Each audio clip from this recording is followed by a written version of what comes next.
భారీ వర్షాలతో మంచిర నదికి పెద్ద ఎత్తున వరద నీరు వచ్చి చేరుతుండటంతో నిజాం సాగర్ ప్రాజెక్టు నిండుకుండలా మారింది. తెలంగాణ రాష్ట్ర ప్రభుత్వ వ్యవసాయ సలహాదారుడు పోచారం శ్రీనివాస్ రెడ్డి, రాష్ట్ర అగ్రోస్ ఇండస్ట్రీస్ చైర్మన్ కాసుల బాలరాజు, అధికారులు, ప్రజాప్రతినిధులు, నాయకులతో కలిసి ప్రత్యేక పూజలు నిర్వహించి గేట్లెత్తారు. ఈ సందర్భంగా ఇరిగేషన్ అధికారులు దిగువకు వదులుతున్న వరద నీటి వివరాలను ప్రజాప్రతినిధులకు వివరించారు.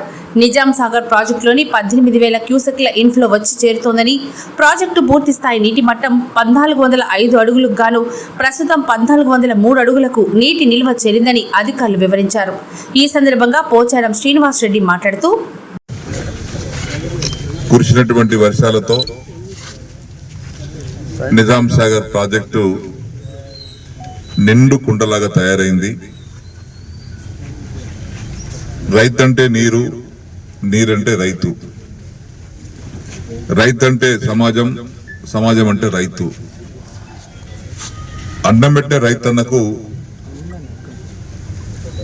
నీరిస్తే బంగారు పంటలు పండిస్తాడనేది అందరికి తెలిసిన విషయమే. అలాంటి ఒక శుభ సందర్భంలో భగవంతుని కృపతో ఈ వానాకాలంలో కురిసినటువంటి వర్షాలతో నిజాం సాగర్ నిండు కుండలాగా తయారైంది. దాదాపు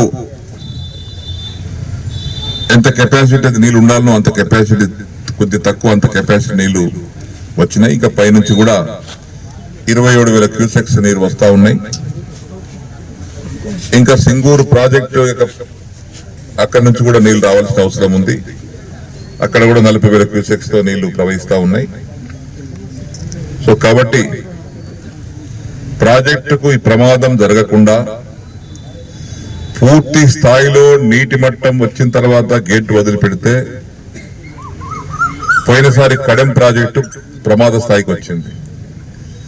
పూర్తిగా ఎఫ్టీఎల్కి వచ్చిన తర్వాత గేట్లు లేవట్టడంతో ఫ్లడ్ కంట్రోల్ కాక కడెం ప్రాజెక్టు కూడా ప్రమాదానికి గురైతే ఆ ప్రాజెక్ట్ ఇంజనీర్లు, ఆనాడున్నటువంటి నాయకులు అయోమయానికి గురైపోయి ప్రాజెక్టు వదిలిపెట్టి పారిపోయారు.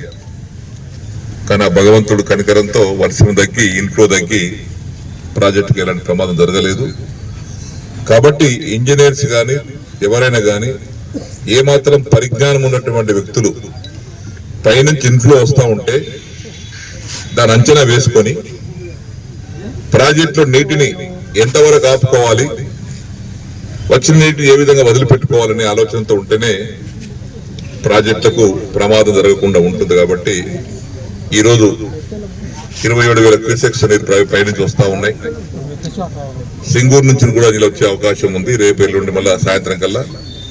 కాబట్టి ఈ సందర్భంలో నీటిని వదిలిపెట్టి నిజాం సాగర్ ప్రాజెక్టు అతి పురాతనమైన ప్రాజెక్టు, ప్రపంచంలోనే, దేశంలో కాదు ప్రపంచంలోనే భారీ నీటి పారుదల project Nizam Sagar project. Entire world, not in country. Nizam ప్రభుత్వమే దయాదాక్షిణ్యాలతో ఆనాడు 1932లో ఈ ప్రాజెక్టు ప్రారంభించబడ్డది. కాబట్టి ఆ ప్రాజెక్టును మనం కంటి రెప్పలా కాపాడుకోవాలి.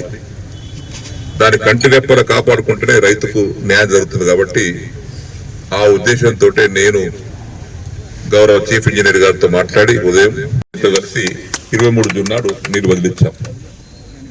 మాకు నమ్మకం, గత 10 సంవత్సరాలుగా నీళ్లు వదిలిపెట్టిన తర్వాత వర్షాలు పడతాయి, మొదటి పంటకు, వానాకాలం పంటకు దోఖ ఉండదని నమ్మకంతో చేశాం. అదే ఇవాళ భగవంతుడు ఆశీర్వదించారు. అదే ఇవాళ జరిగింది. మళ్ళా 4.5 టీఎంసీలు ఉన్నటువంటి నీటిని మొదటి పంట కోసం వదిలించాం. నారుమళ్లు ముదిరిపోతున్నటువంటి రైతాంగాన్ని నీరు అందించాం. ఒక్క గుంట కూడా ఎక్కడ కూడా పడితే లేకుండా నిజాం సాగర్ ఆయకట్టు కింద 130,000 ఎకరాలు ఉంది. అలీసాగర్ వరకు 130,000 ఎకరాలు. అందులో 7,000 ఎకరాలు నిజాం సాగర్ జూకల్ కాన్స్టిట్యున్సీ మండలం ఉన్న జూకల్ కాన్స్టిట్యున్సీ ఏరియా ఉంది. 92,000 ఎకరాలు నిజాం సాగర్ ఉంది. దాదాపు 25,000-30,000 ఎకరాలు బోధన కాన్స్టిట్యున్సీ ఉంది. 130,000 ఎకరాలకు నీరు సరిపడు నీరును మేము 4.6 టీఎంసీ ఉన్నప్పుడే ఒక తడి నీరు వదిలించుకున్నాం. నాట్లేసుకున్నారు అందరూ, నార్మల్ ముదిరిపోకుండా నాట్లేసుకున్నారు. నార్మల్ ముదిరిపోయిన తర్వాత ఎవరేం చేయలేం, మళ్ళీ అన్ని పండించి పెట్టుకోవాల్సిందే. సకాలంలో గౌరవ ముఖ్యమంత్రి గారి అనుమతితో వారి ఆదేశాల ప్రకారంగా ఈనాడు రేవంత్ రెడ్డి గారు చెప్పినటువంటి ప్రకారంగా నీరు వదులుకున్నాం. సక్సెస్ఫుల్ గా నీరు వదులుకొని నాట్లేసుకున్నాం. భగవంతుని కృపతో ఈరోజు నిండిపోయింది. ఎలాంటి దోఖా లేదు. ఇటు భగవంతునికి హృదయపూర్వక ధన్యవాదాలు. మాకు అనుమతి ఇచ్చినటువంటి ముఖ్యమంత్రి రేవంత్ రెడ్డి గారికి కూడా హృదయపూర్వక ధన్యవాదాలు. లేకపోతే ఆయన అనుమతి ఇవ్వకపోతే నీళ్ళు లేవు కదా సినన్న మరి ఎట్లా వదులుదామని ఆయన భయపడి ఉంటే మేము కూడా ఏం చేసేవాళ్ళం కాదు. ఎందుకంటే పార్టీ ప్రభుత్వ అధినేత కాబట్టి ముఖ్యమంత్రి గారు అనుమతి లేకుండా మేము ఎవరు కూడా ఏం చేయలేము. ప్రభుత్వ అధినేత ఆదేశాలు లేకుండా చీమ కూడా జరగదు. కాబట్టి వారు సానుకూలంగా రైతుల పక్షపాతిగా వారు అనుమతి ఇచ్చారు. నేను వెంటనే శ్రీనివాస్ గారికి ఫోన్ చేసి ఇట్లా వస్తున్నాను, శ్రీనివాస్ గారు జూకల్ ఎమ్మెల్యే గారు వస్తున్నారు, నేను కూడా వస్తున్నాను. 23 తారీఖు నాడు 9 గంటలకు ప్రోగ్రాం పెట్టుకున్నాం. మంచి ముహూర్తాన నాకు నమ్మకం ఏంటంటే నిజాం సాగర్ కెనాల వదిలిపెడితే వర్షం పడతారు. ఇది నేను 40 సంవత్సరాలు చూస్తున్నాను. ఇది నిజాం సాగర్ కెనాల్ వదిలిపెట్టండి వర్షం పడతారు. అదే జరిగింది. వల్ల వదిలిపెట్టే కొద్ది రోజులకే వర్షం పడ్డది. మేము కెనాల్ 15 రోజులు నడపాలి. యాక్చువల్ మొదటి విడత వచ్చినప్పుడు 15 రోజులు కెనాల్ నడపాలి. 10వ రోజుకే పెద్ద వర్షం పడ్డది. కెనాల్ బంద్ చేసినాం. ఆ నీళ్ళు కాపాడుకున్నాం. ఈరోజు నిండు కుండలాగా తయారైంది కాబట్టి రైతుకు దోఖా లేదు. ఇప్పుడే నేను ఆగురెండు చైర్మన్ బాలరాజు గారితో కలుసుకొని బాన్సువాడకి వెళ్ళి బయలుదేరి మా రైతు సోదరులు స్థానిక నాయకులందరితో కలుపుకొని శుభ కార్యక్రమం ఇది. జూకల్ కాన్స్టిట్యూన్సీ ఉన్నటువంటి నాయకులందరూ వచ్చారు. బాన్సువాడ కాన్స్టిట్యూన్సీ ఉన్నటువంటి మా రైతు సోదరులందరూ వచ్చారు. ఇది ఒక మంచి కార్యక్రమం, ప్రజల కార్యక్రమం, వ్యక్తిగతంగా పార్టీ కార్యక్రమం కాదు. ఇది ప్రజల కోసం రైతుల కోసం చేసేటువంటి కార్యక్రమం కాబట్టి ఇది సక్సెస్ఫుల్ జరిగింది. ఇంతటితో ఆగదు. ఇది నేను రైతులకు కూడా విజ్ఞప్తి చేస్తున్నాను. 17.5 టీఎంసీల నీళ్లు లాపుకుంటాం.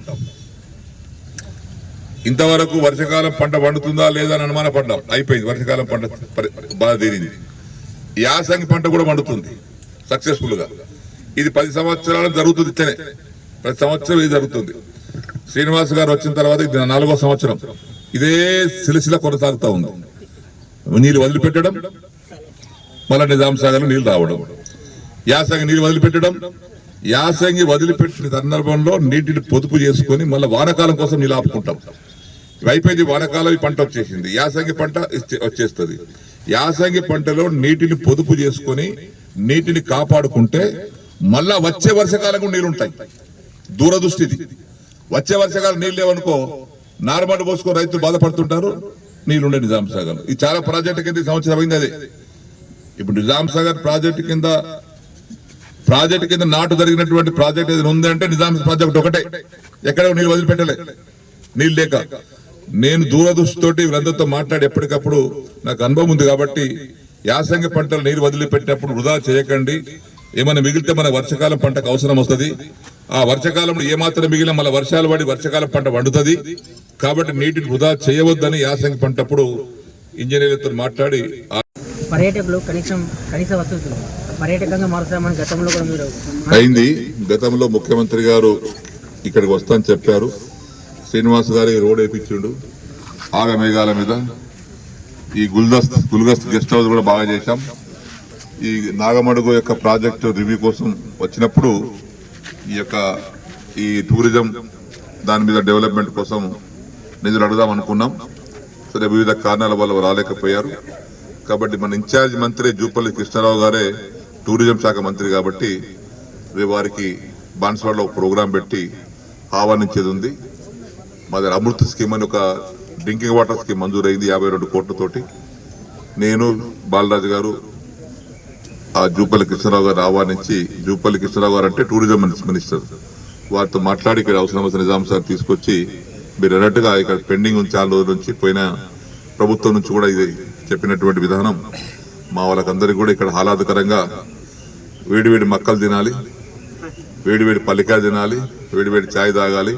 నిజాం సాగర్ ప్రాంతం అంటేనే ఓల్డ్ ప్రాజెక్ట్. ఇది నిజాం ప్రభుత్వం కట్టినటువంటి ప్రాజెక్ట్. ఇది ప్రపంచంలో మొదటి ప్రాజెక్ట్ ఇది. కాబట్టి దీన్ని మనం మర్చిపోకుండా దీని అభివృద్ధి కోసం కలిసికట్టుగా కృషి చేయాల్సిన అవసరం ఉంది. మీరు అడిగినటువంటి అంశం చాలా ముఖ్యమైనటువంటి, చాలా పరిశీలించాల్సిన అవసరం ఉంది. కాబట్టి తప్పనిసరిగా దీన్ని చేసుకుంటాం.